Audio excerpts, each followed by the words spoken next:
Hi, I am Sophia. Welcome to True Payback, where story hits different. Hit subscribe. Let's dive in. I'm Nora Chin, and for the past 8 years I've been the family disappointment. Not because I failed at anything. Because I succeeded quietly. While my brother Justin became a real estate agent and my sister Michelle opened her boutique consulting firm, I took a different path. I became a data analyst for a mid-sized tech company in Austin. Steady job. Decent salary. Nothing flashy. Still crunching numbers? Mom would ask at every family gathering, her voice dripping with concern that barely masked disappointment. Still analyzing data, I'd reply.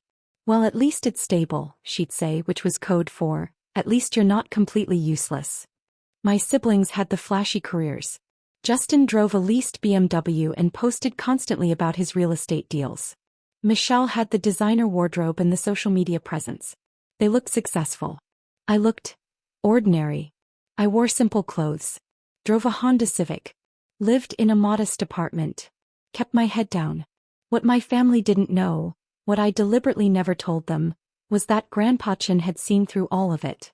Grandpa immigrated from Taiwan in 1978 with $300 and a dream.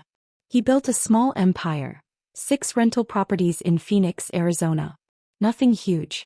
Just solid, appreciating real estate in good neighborhoods. He managed them himself until he turned 85. I was the only grandchild who visited him regularly. Not for money. Not for inheritance prospects.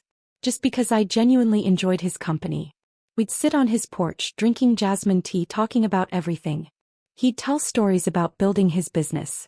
I'd tell him about my work, my life, my quiet goals. Your brother, he talks too much, Grandpa said once. Your sister, she spends before she earns. But you, Nora, you listen. You save. You think long term. I'm just boring, I joked. No, he said seriously. You're smart. The best kind of smart. The kind nobody sees coming. In 2020, when Grandpa was 92 and his health was declining, he called me to his house. I want you to have the properties, he said, sliding papers across his kitchen table. I stared at the quitclaim deeds. All 6 properties. My name listed as the new owner. Grandpa, I can't. You can. You will. His hand was firm on mine. Your family will fight over these when I'm gone. They'll tear each other apart. But you'll do the right thing. You'll preserve what I built. What about Mom? Justin? Michelle? Your mother helped me for 2 years, then got busy with her own life. Justin asked to manage the properties 3 times. I said no every time because I checked his financials. Michelle hasn't visited me in 4 years. He squeezed my hand. But you came every Sunday. You never asked for anything. You just showed up. The deeds were dated October 15, 2020. Notarized. Filed with Maricopa County. Legal and irrevocable. Don't tell them yet, Grandpa advised. Let them show you who they are first. He passed away peacefully in March 2021. Surrounded by family who suddenly remembered he existed. For 3 years I stayed quiet. The properties were in my name, but I hired a management company to handle everything. Tenants paid rent. Properties appreciated. I collected income quietly while continuing my analyst job. Justin assumed he'd inherit everything. He told people at Dad's birthday party that he was preparing to take over Grandpa's real estate portfolio. Michelle posted on social media about honoring family legacy through property inheritance. Mom constantly talked about when we settle Grandpa's estate, like it was still pending. I never corrected them. I watched. I listened. I took notes. At Thanksgiving 2022, Justin mentioned that he'd already lined up buyers for when the properties transfer. Don't you think we should wait until it's official? I asked carefully. It's basically official, Justin said dismissively. I'm the oldest grandson. I understand real estate. Obviously they'll go to me. What about Michelle? Michelle can have some of the proceeds, he said generously, like he was doing her a favor. What about me? He actually laughed. Nor, come on. What would you do with rental properties? You can barely manage your own apartment. I said nothing. At Christmas 2023, Mom gathered us all together. I've been thinking, she announced. Grandpa's estate has been in limbo too long. I'm going to petition the court to distribute everything. Justin will get 4 properties since he's in real estate. Michelle gets 1. I keep one. Nora. She paused. Nora, you'll get $50,000 from the proceeds. That's fair, right? Totally fair, Justin agreed immediately. Very generous, Michelle added. I smiled politely. If that's what you've decided. Good, Mom said relieved. I'm glad you're being reasonable about this. I could have told them then.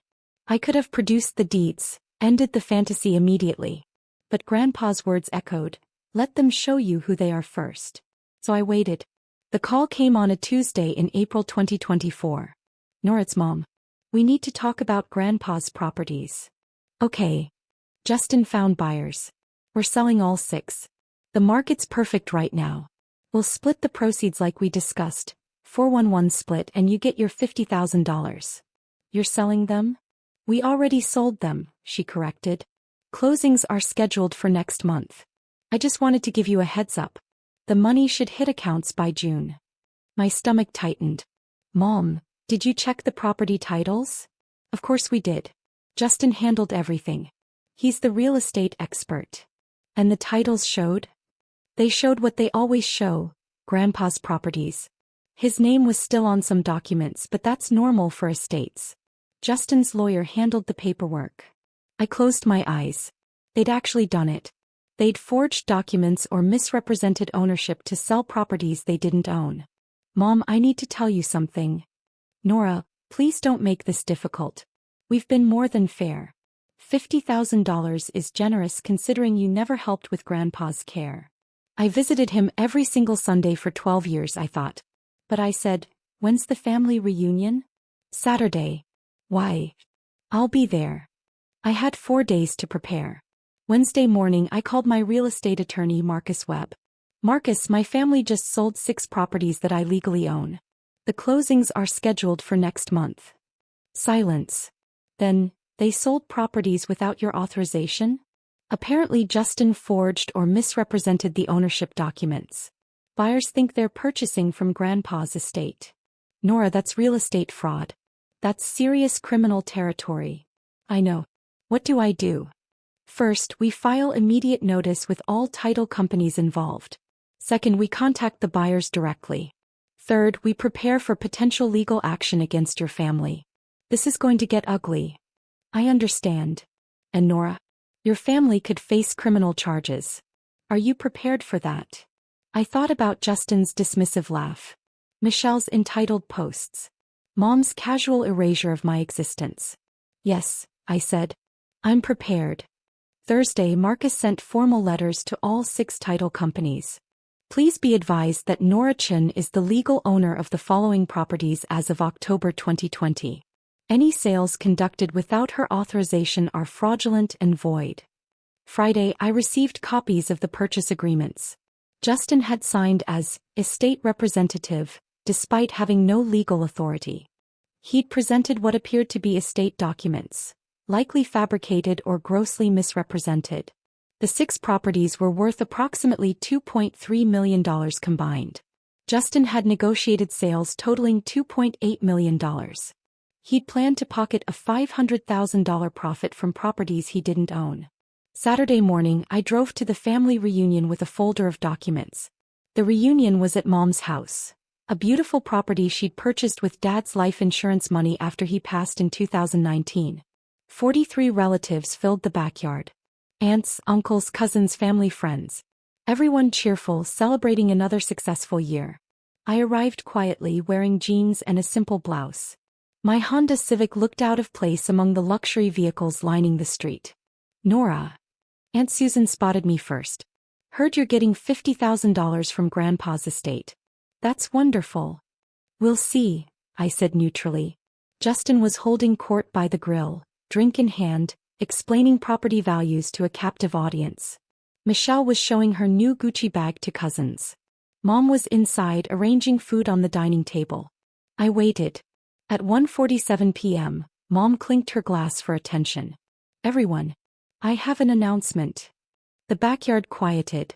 As you all know, Dad's estate has been in transition. Well, I'm happy to announce that Justin successfully sold all 6 properties. The closings are next month. We're finally settling everything. Applause erupted. Justin worked so hard on this, Mom continued. The market was perfect. We got excellent prices. And we're keeping everything in the family.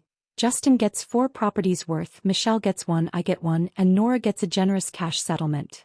More applause. Justin raised his drink. To family. And to honoring Grandpa's legacy by being smart with his assets. Everyone cheered. I stood near the back holding my folder. Nora, aren't you excited? Aunt Linda asked. $50,000 is amazing. I calmly replied, interesting. Mom spotted me. Nora. Come here, honey. Justin wants to explain the timeline. I walked forward slowly. Justin grinned. So the closings are May 15th through May 22nd. 6 different buyers, all cash offers. Clean deals. Mom will distribute the funds by early June. Nora, your $50,000 should. My phone rang. Loudly. On speaker because I'd said it that way.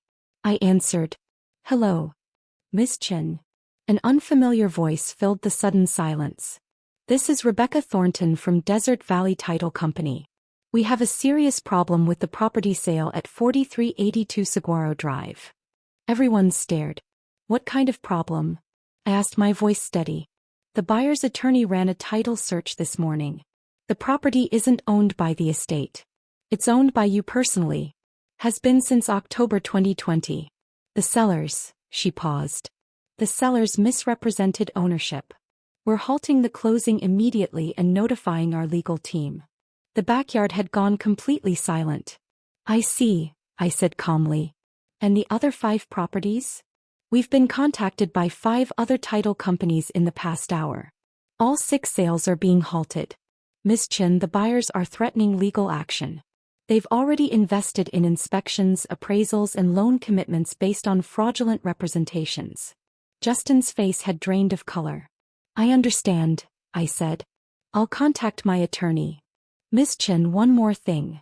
The Arizona Real Estate Department has been notified. They're opening an investigation into the estate representative who signed the purchase agreements. I looked directly at Justin. That would be my brother. Rebecca's voice was grim. Then your brother is facing potential criminal charges for real estate fraud. I ended the call. For 5 seconds nobody moved. Then Mom's phone rang. She answered shakily. Hello. Mrs. Chin? This is David Morrison, your attorney. We have a major problem. The title companies are claiming fraud. They're saying your father's properties weren't part of his estate. They're saying, his voice rose. They're saying your daughter has owned them since 2020. Did you know about this? Mom's eyes found mine across the yard. What? I opened my folder. Calmly I pulled out 6 quitclaim deeds. Each one notarized, filed, official. Grandpa transferred all 6 properties to me on October 15, 2020. I said clearly, my voice carrying across the silent yard. They've been legally mine for 3.5 years. Justin found his voice. That's impossible. We checked the... You checked what you wanted to see, I interrupted. Maricopa County records show my name as owner since 2020. You sold properties you didn't own. That's fraud. Michelle stared. You've owned them this whole time? Yes. And you never said anything? I looked at her steadily. Grandpa told me to wait. To let you show me who you really were. I paused. You showed me. Mom's lawyer was still talking rapidly on her phone. He hung up, face pale. Nora, is this true? I walked to the dining table and spread out the deeds. All notarized.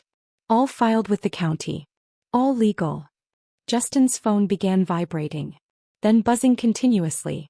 He looked at the screen. His face went white. The buyers are threatening to sue. All 6 of them.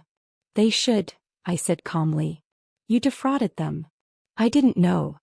Justin exploded. How was I supposed to know? By checking public records, I replied. Like any competent real estate agent would. Aunt Susan spoke up hesitantly. Nora, if you own the properties, why didn't you just tell everyone? I looked around the yard. At the family who'd dismissed me for years. Who'd divided up assets that weren't theirs.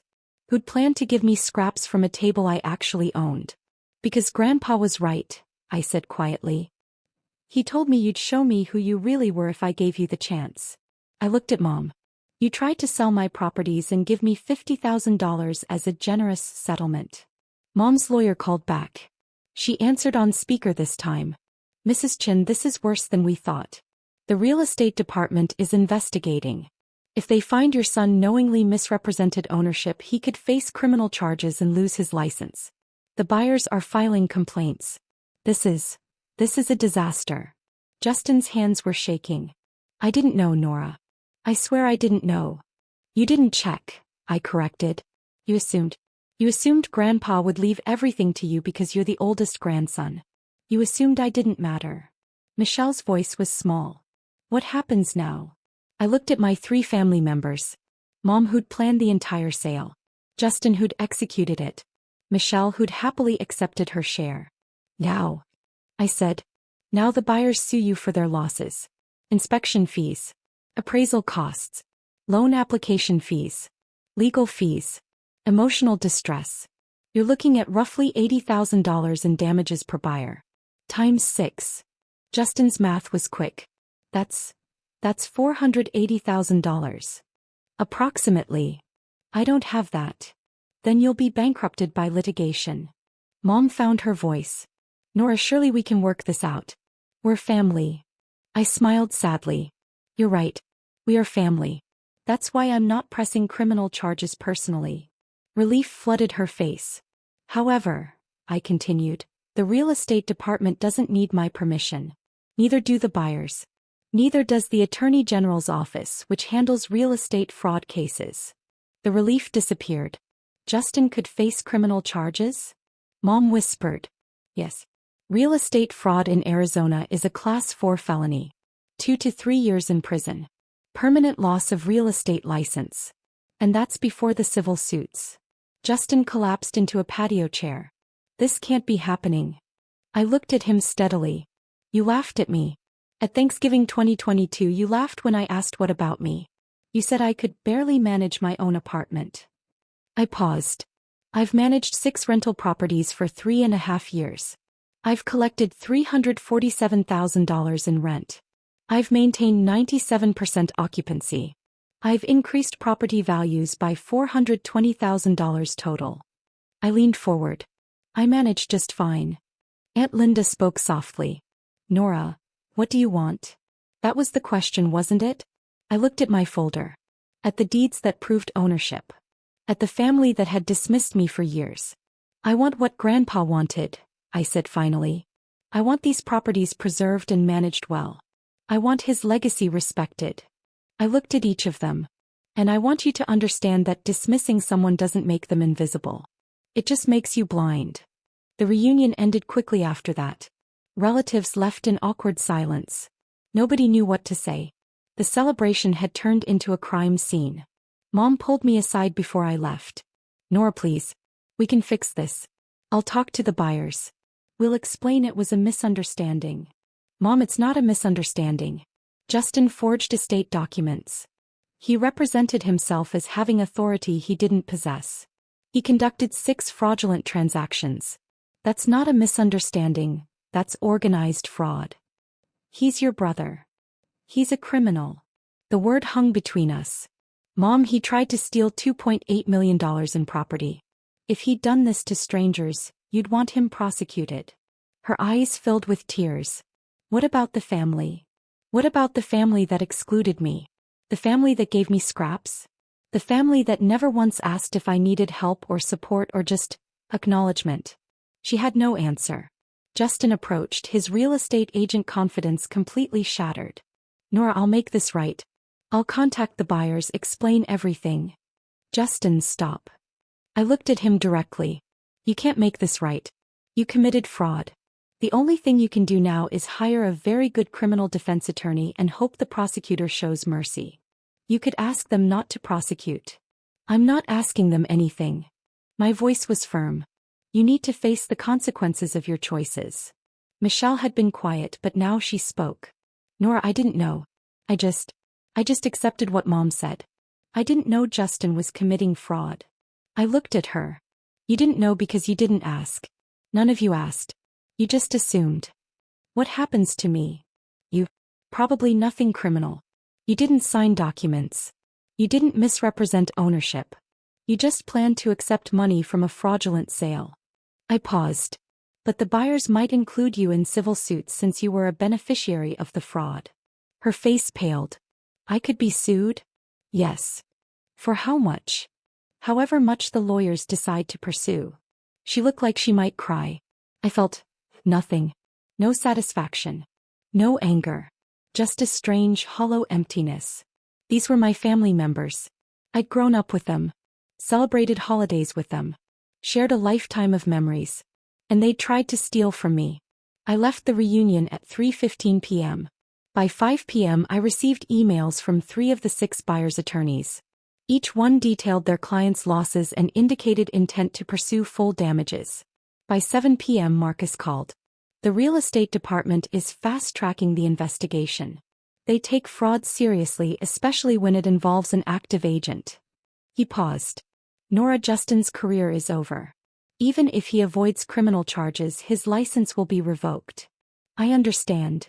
How do you feel about that? I feel, I said slowly, like Grandpa knew exactly what he was doing. Over the next 6 weeks, the consequences cascaded. Week 1. All 6 buyers formally withdrew from their purchase agreements. Their attorneys sent demand letters totaling $487,000 in collective damages. Week 2. The Arizona Real Estate Department suspended Justin's license pending investigation. 3 of his current clients terminated their agreements, citing fraud concerns. Week 3. 2 buyers filed lawsuits. Justin hired a criminal defense attorney at $15,000 retainer. Week 4. Mom hired a civil attorney to represent the family. The attorney's advice: settle quickly before more buyers sue. Week 5. Michelle's boutique consulting firm lost 2 clients who'd seen news coverage of the fraud case. Week 6. The Attorney General's office opened a formal investigation into real estate fraud. Through it all, I maintained the properties, collected rent, managed tenants, continued my analyst job. On a Wednesday in June, Mom called. Nora, we're settling with the buyers. Justin's selling his condo to cover his share. I'm taking a second mortgage. Michelle is liquidating her retirement account. Her voice was exhausted. We'll pay every penny back. Good. The AG is offering Justin a plea deal. Probation instead of prison if he surrenders his license permanently and pays restitution. Is he taking it? Yes. She paused. Nora. I'm sorry. I waited. I'm sorry we dismissed you. I'm sorry we assumed you didn't matter. I'm sorry we tried to take what was yours. Why? I asked. Why did you assume I didn't matter? She was silent for a long moment. Because you were quiet. You didn't brag. You didn't post on social media. You just existed peacefully. And I mistook that for failure. Grandpa didn't. No, she agreed softly. He saw what we missed. He told me to wait, I said. To let you show me who you really were. And we showed you we were greedy. I didn't disagree. Can we ever fix this? Mom asked. I don't know, I answered honestly. You tried to steal $2.8 million from me. You dismissed my entire existence.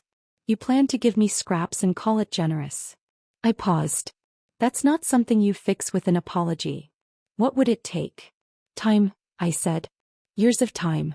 Years of showing me that you've actually changed. Years of treating me like I matter. I paused. And honestly, Mom, I'm not sure I want to wait around to find out. He started crying. You're cutting us off? I'm protecting myself, I corrected. The way I should have years ago. I ended the call. 18 months later, I'm still managing Grandpa's 6 properties. They're now worth approximately $3.1 million. I've hired an excellent property management company. I've increased rents responsibly. I've maintained everything to Grandpa's exacting standards. I still work my analyst job. I still drive my Honda Civic. I still live modestly. But now I also have a real estate portfolio that generates $18,000 monthly in rental income. I have financial security that my family never imagined I possessed. Justin lost his real estate license permanently. He works at a car dealership now, selling used vehicles. His BMW was repossessed. He lives in a small apartment. Michelle closed her consulting firm. She works corporate HR for a mid-sized company. Her social media presence is gone. Mom sold her house to cover legal fees and settlements. She lives in a modest condo. We talk occasionally, but the relationship is forever changed. I received a letter from Aunt Linda 6 months ago. Nora, I always knew you were special. Your grandfather saw it too. I'm sorry the family treated you as invisible. You were never invisible. You were just operating on a different level than the rest of us could see. I hope you're happy. I hope you've built something beautiful with what Grandpa gave you. He chose wisely. I keep that letter in my desk drawer next to a photo of Grandpa and me on his porch drinking jasmine tea. In the photo he's smiling at something I said. I'm mid-laugh, completely relaxed. We look like what we were. Two people who understood each other completely. You were right, Grandpa, I say sometimes to the photo. You told me to wait. To let them show me who they were. I pause. They showed me exactly who they were. And I showed them exactly who I was. Not the family failure. Not the dismissible daughter. Not the invisible granddaughter. Just Norachin. Property owner. Strategic thinker. Grandpa's chosen heir. The one who inherited everything because she earned it through Sunday afternoon conversations and jasmine tea. The one who stayed quiet while they revealed themselves. The one who won because she never needed to announce her success. I just owned it. Literally.